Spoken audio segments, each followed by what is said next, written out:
Well, Bryson, thanks for coming on the Red Carpet Round Table. Hey, no problem, man. I'm happy to be here. I appreciate it.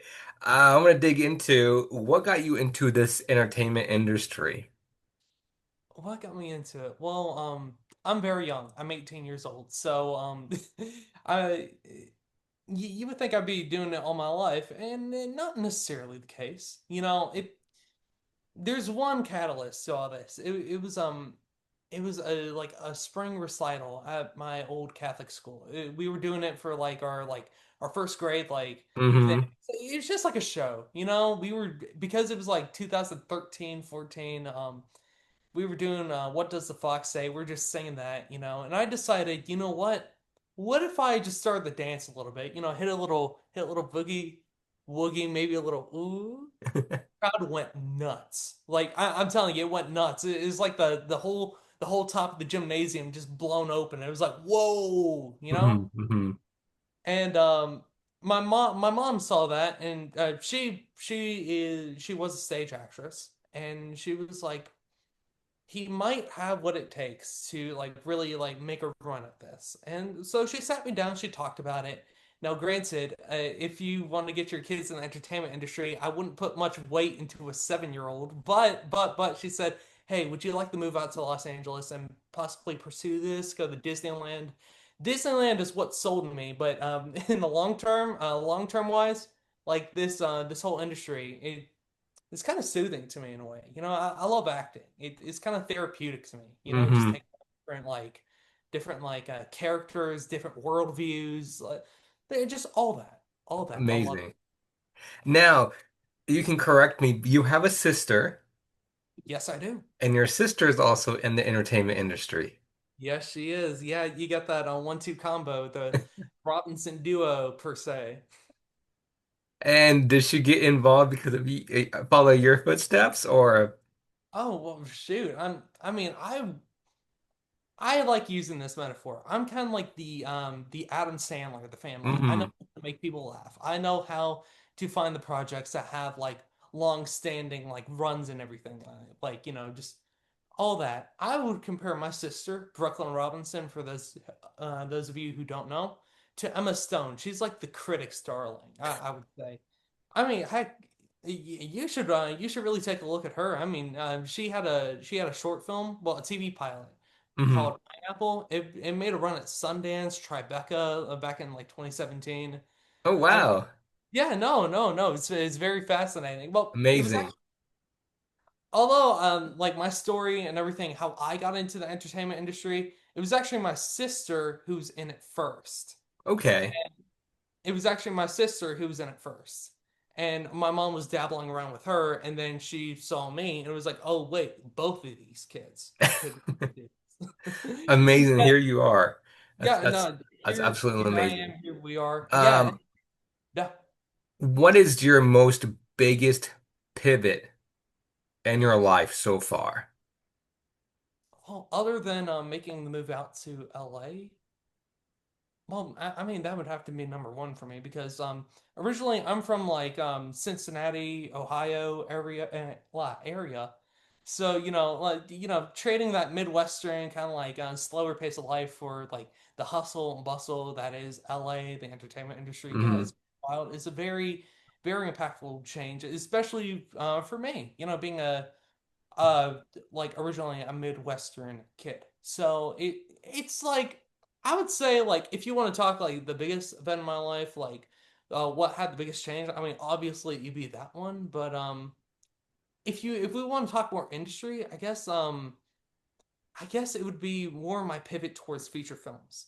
For those of you who don't know, I starred on, well, I was a series regular on Brad TV's Manny. That ran for 44 episodes over the course from 2017 to 2022. So after 2022, I wanted to pivot more towards movies. And, that meant getting different headshots, maybe changing a few approaches. So if we want to talk strictly entertainment wise, I think that would be the biggest change. But if we're talking life, move out to LA, obviously, number one. Right. Amazing.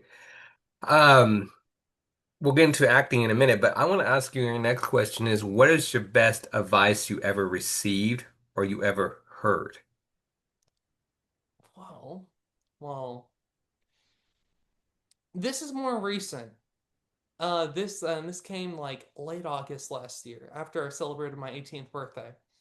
It was a review for a film I did called The Magician's Raincoat. I play one of the leads in the film. The reviewer specifically called me out by name and said Robinson's comedic timing was impeccable.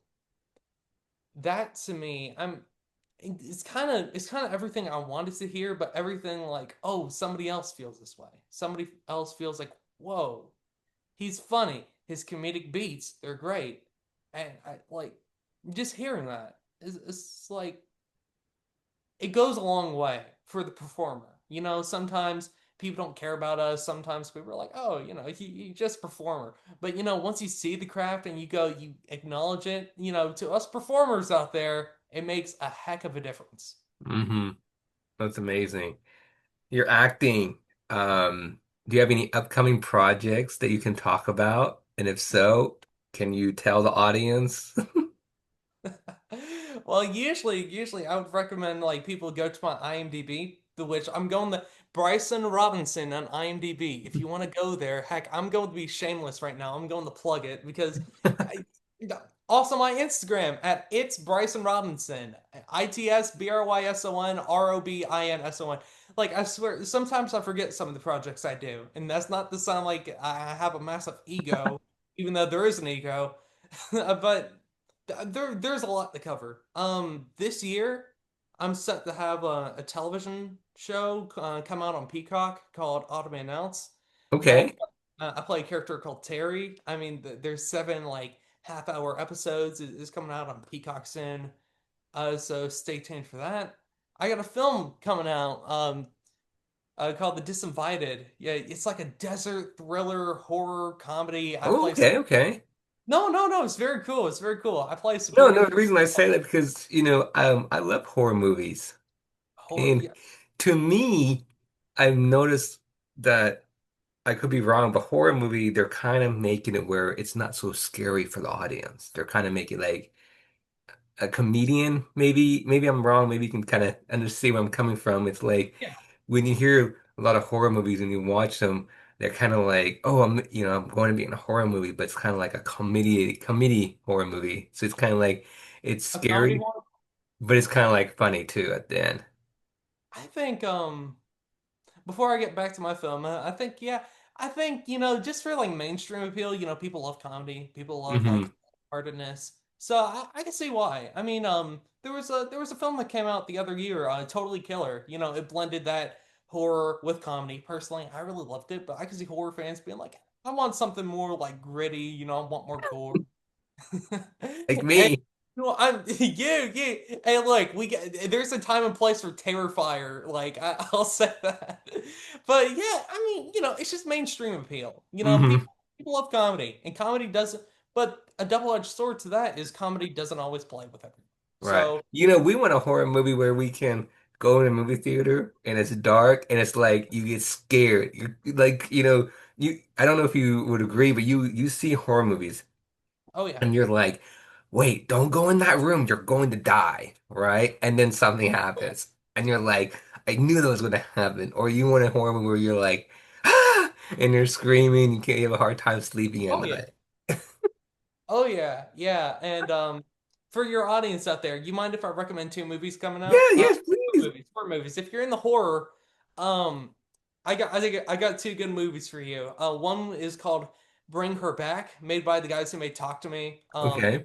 I consider Talk to Me the probably one of the scariest films of the 2020s so far. So they're making another movie, those people, and I haven't seen it, but I would highly go like and recommend and see the movie because it looks great. Mhm. Also, another one, Weapons. It's made by the guy who did Barbarian. In my opinion, Barbarian's the other scariest movie of the decade so far. So and Weapons looks like somehow, I don't know how, it looks even scarier. So, Yes.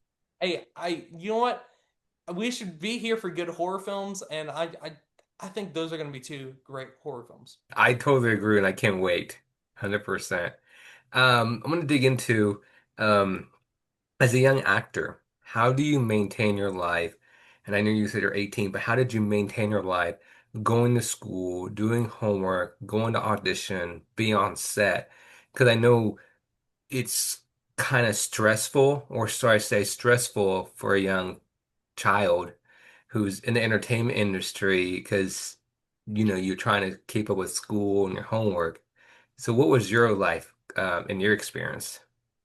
Well, my life and experience, I'll say this. I mean, especially in my age, it's a lot to put upon a child. I mean, I never felt like too stressed doing it, but yeah, you got scripts, you got homework, you got like, hey, you want to keep your grades up for whatever you want to do and everything, and it's hard. But what I have to say regarding this, well, especially the road I took, because I did everything, but also like COVID hits, like Hmm. online learning. Hmm. I already made the switch to homeschooling long before COVID, due to like work schedules and everything.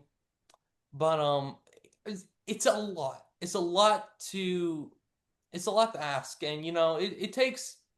I'll say this, acting, especially for children, it's not for everyone. If you're not having fun, don't do it. If you're not getting an education, please don't do it. Like your education, it takes like it Right, should right. and for like every kid. But I'll say this. If you're thinking about it, homeschooling, there's certain like online academies and everything. You can do that. They have really good curriculums out there. If you look in the right places, you could do that. You can get your high school degree. Community colleges too. Heck, Hmm. Hmm. actually about to graduate from Los Angeles Valley College with an associate's in media arts producing and visual effects, and I'm about to Wow, transfer. congratulations. No, thank you, and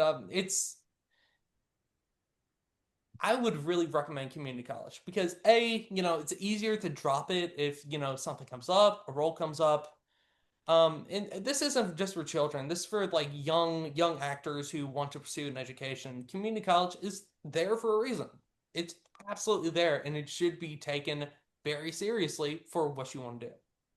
That's very true. Um, what is your why? My why?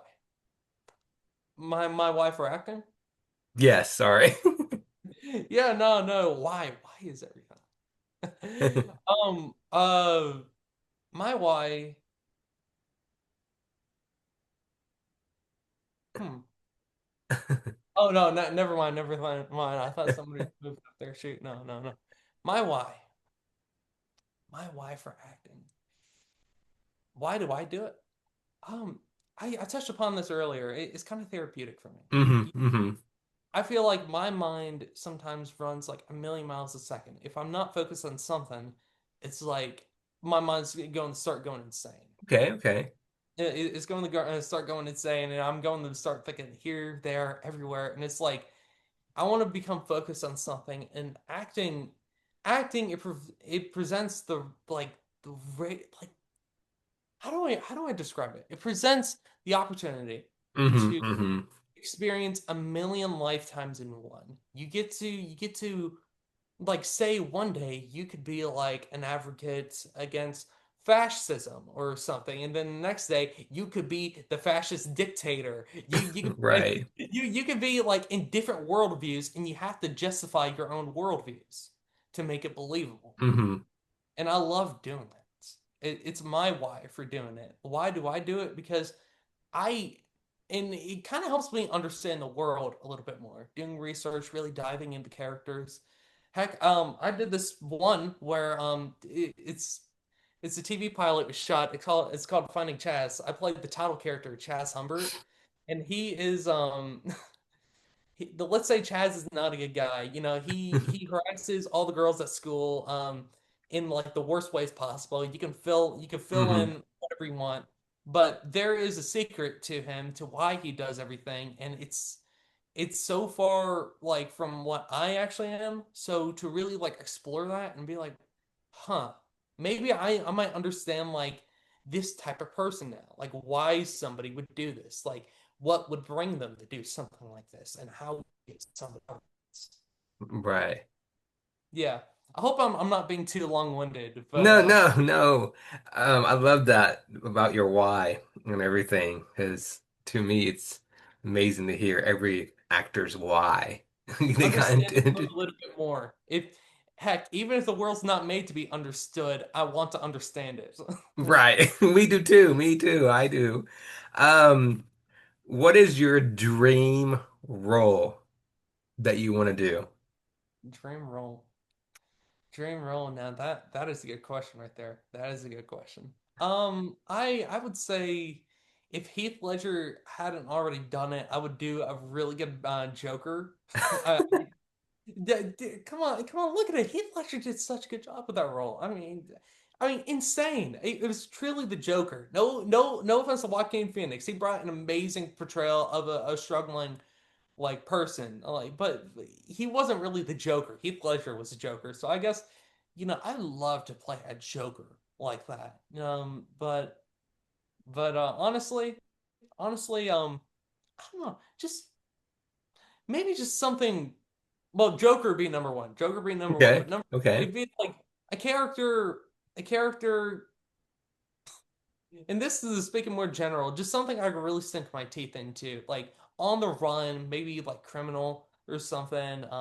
Kind of think like a Breaking Bad, but like the original concept of Breaking Bad. It Yes. could be like more like cross like the Hmm. Winnebago, more like cross country, be more like a road tripping show.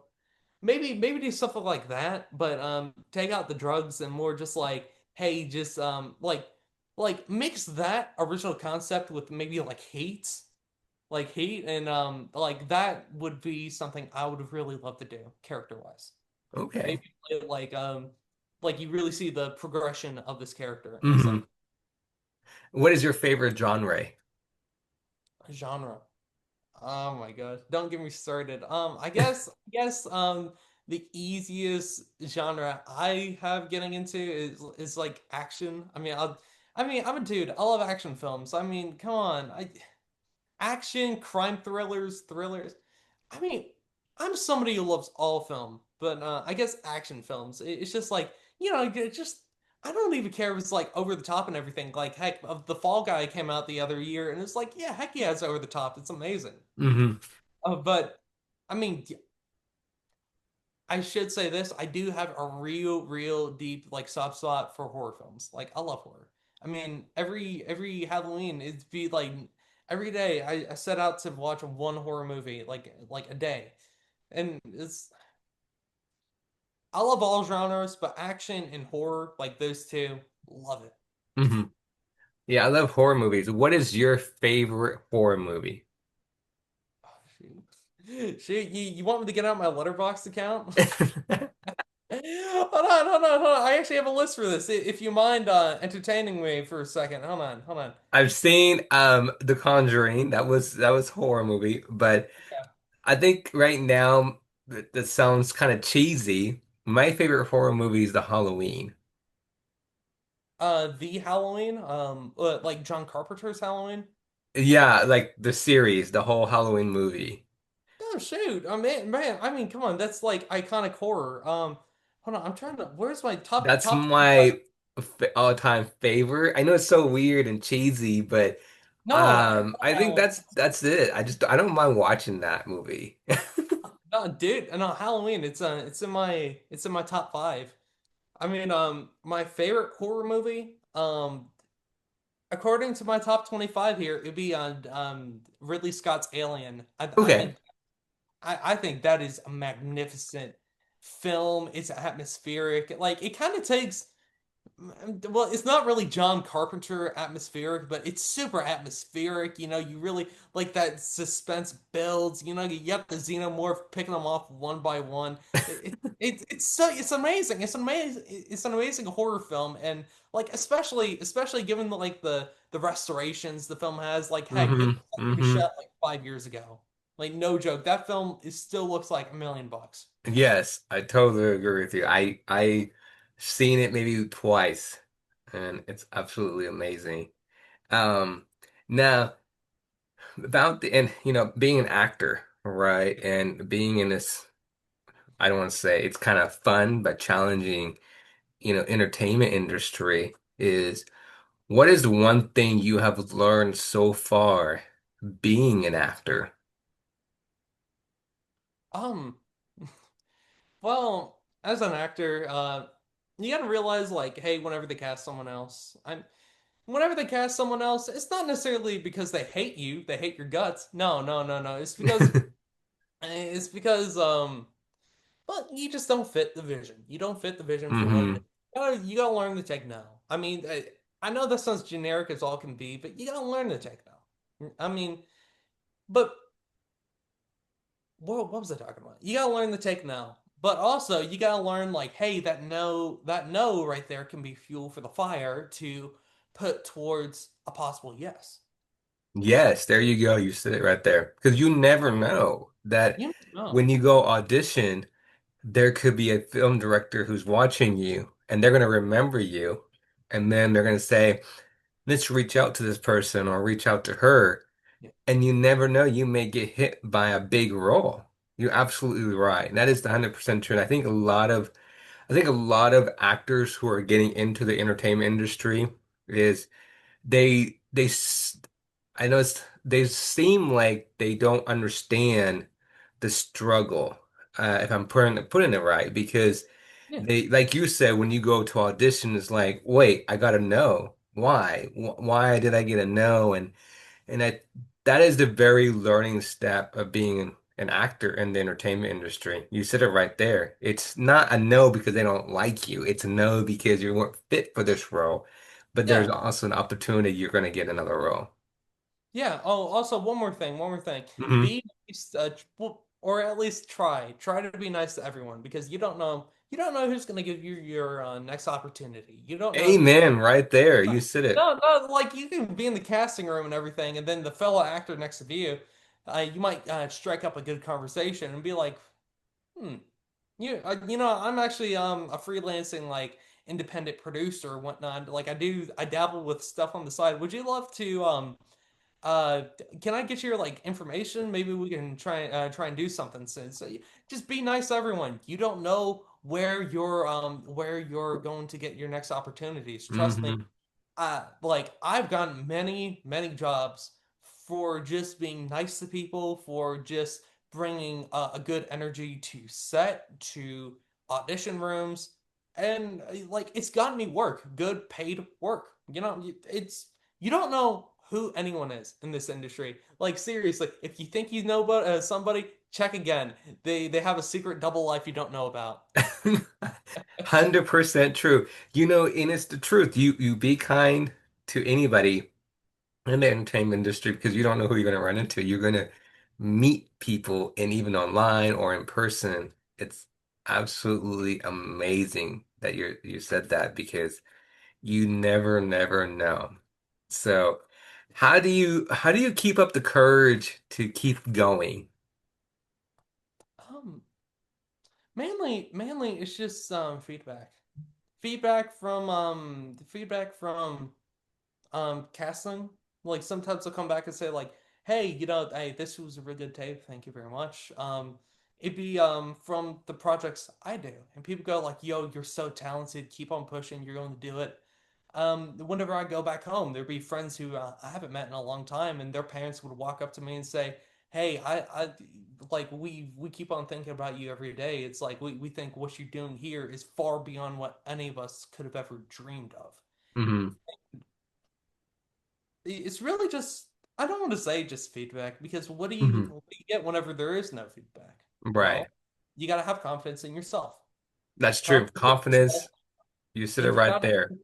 Oh, sorry for interrupting No, you, no, no, but you're okay. You said it right there. Have confidence in yourself. Keep that courage and keep going. because you can get all the feedback in the world, but if you don't have confidence in yourself, it's like, what are we doing? You Right. gotta feel good about what you're doing, and you gotta feel like, hey, this is what it's meant to be.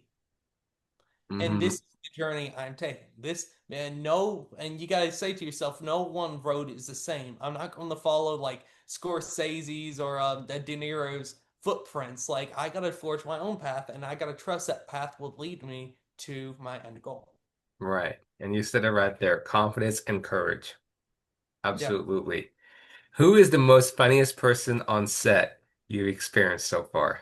Well, other than me, because I'm. Uh, I'm trying to. I'm going through the Rolodex. See, I'm 18 years old, but I know what a Rolodex is. I'm going through the Rolodex of people right now, and the funniest guy. He goes by the name of Lawrence Wayne Curry. Hmm. He was the lead, the writer, the creative and lead of Brat TV's Manny. He played Manny. And honestly, he is one of the funniest. Like just the way he would deliver lines, the way he would even just write scripts and everything. I would love to pick apart his brain and see like, okay, so this is what makes him fun because he's so funny. He's so funny and just like kind of effortless. And and I think I'm effortless too. But seriously, Lawrence over there, super effortless. It's like the funniest stuff will just come just like you feel me? It's like crazy. Wow. Crazy. That's So amazing. Lawrence Wayne Curry, or he goes his nickname, the Young LC. Hey, you're funny, man. You're pretty funny. Um, Now a little bit more about you is what do you do for fun when you're not acting? Well, I live in Southern California. My family and I, well, one of the main reasons why we moved out here was for Disneyland, and we're big theme park people. We love roller coasters. We love like entertainment experiences like that really immerse you like that. So we got annual passes to Disneyland, Universal Studios. We keep on going, and that's mainly what we do for fun because it's nice, it's wholesome, especially Universal Studios. It's fun. Yes, It's in Burbank. I It's know. Burbank to look alike. You got City Walk right there. Like the food's decent. Like the rides are good. No, the food's not decent. It's amazing. Also better than Disneyland because I love Disneyland, but the food it's theme park food. Like Universal, Right, they right. got some edible food there. Okay. We Uh, can't, we can't, we can't diss on Burbank food. Sorry, Burbank, but we can't. We gotta love Burbank food. They're amazing. Their I food's love good. Burbank. Dude, I love Burbank. Every time I'm down there, I'm always like, should I drive around Burbank? Do I want to drive around like old Hollywood? What I love theme parks. I love my Dodgers. I love my Dodgers. Shoot, no, I don't have it on me right now, Hey, but I'm a Dodgers fan too. I mean, come on, bleed blue, baby. I mean, I love my Dodgers to death. I think they're gonna win it all I this wouldn't call year. myself I wouldn't call myself a diehard, but interesting Why? because I don't know every single intricate facet of Dodger baseball and Oh, baseball. okay, okay. I love baseball. Fun fact about me, I shelled out the money to go to Game One of the World Series. Hmm. Freddie Freeman grand slam to end off that game. I was there. I was there. That's amazing. How was it? It's crazy. It's crazy. I think that's something your listeners would love to hear. Look, like you can be an actor, but also like if you're coming out to LA, really take in LA. And obviously, I dropped stupid money on Dodger tickets for Game One of the World Series. But guess what? I'm a big Dodgers fan. I love it. And if you want to drop stupid money on, say, like a club in Santa Monica, do it. Whatever makes you happy, but also be responsible with your money. I did that. That was probably a bad financial decision, but I had fun. And you know what? The feds aren't after me yet for money laundering or anything, so we're all good. So yeah, Hey, yeah. Theme park, Dodger baseball, you my two gotta experience the fun times. fun times. I'm not in it for a long time. I'm in it for a good time. Right, but you're absolutely right. Save your money. That's amazing. I'm a Dodgers fan. Be responsible, but also have the most fun you can. Yes, true, Especially if true, you're true, in true. LA. If you're not in LA, try and find ways to spend that money. I don't know, or to save it. I don't. Whatever. I'm 18 years old. I'm not. I'm probably not the best person for financial advice. There Let you go. let. He just said it right there. Don't listen to him. Yeah, yeah, Now, is your dream, and I'm going to ask this because your sister's an actress, yeah. is your dream and goal to be on set with her and be in the same film or TV show, or is that I guess maybe a no because you guys want to be working at different sets? Well, I think it would be the opportunity of a lifetime. I mean, my sister and I, we look very alike. We've actually been cast as brother and sister and twins in the past, and kind of a package deal. I think comparing us to, I mean, I already said I'm Adam Sandler, she's Emma Stone, but probably like if you want to compare like the sibling dynamic, I would consider myself like the Jake Gyllenhaal and she would be the Maggie Gyllenhaal. And I feel like we could do a film together. And I feel like it'd be very good because we already got that brother sister dynamic to us. I think this if you it's the same case for like all film. Like you remember the Harry Potter films, like they cast like Hmm. real for the Weasley twins, like and that dynamic it worked perfectly. I think this if you can cast like real siblings that can play the role in a realistic manner, do it. It'll play so well. That's It'll play amazing. so well, and I totally I would agree with love you. to act alongside my sister. I mean, dude, I consider myself a good actor. She I don't want to say she's better than me, but she is really good. She's a really good actress, and she Wow. blows me. I'd watch her tapes like every time she'd tape, and I go, "Gosh, dang, this." Well, that's amazing. It's a testimony to family and siblings to support each other, especially in this entertainment industry. That's Oh yeah, amazing. Amazing. And I'm so happy we crossed path, because I love hearing pe actors and actresses, directors and producers in this entertainment industry, because we're all a family, even if we meet in person or not, we're a family. And oh that's one thing I tell a lot of brand new actors and actresses who are now getting into the entertainment industry, especially adults, because they think, oh, it's a competition. It's not. We're a family, and it doesn't matter yeah, what state we live in. It's actually 100% a family. You'd be so surprised. Like you mentioned before, be kind to people because you don't know who you're going to meet in the on set or in makeup room or in the trailer, or you don't know. And you don't know who you're walking by on set, like, oh wait, wasn't that Bryson or wasn't that, but you never know. That's what you're saying. It's always be kind because you never know who you're gonna run into because they will help you get the next row, or they'll say, hey, we're looking for someone to be on set behind the scenes. Would you like to come? It's like, oh really? Okay, yeah. And that's the testimony that you said right there. yeah. No, no, I cannot tell you how many times. I mean, I'd be working on sets and everything, and you will not believe how far those connections have taken me. Heck, I'm still in touch for like the like I have connections to people who I did a short film with 10 years ago. Like, and we're still family. We still connect all the time. Like, Hmm. I'm telling you this. I mean, obviously, like, the actors got to stick together for each other. But, once you get on set, like, I'm telling you this, it truly becomes a family.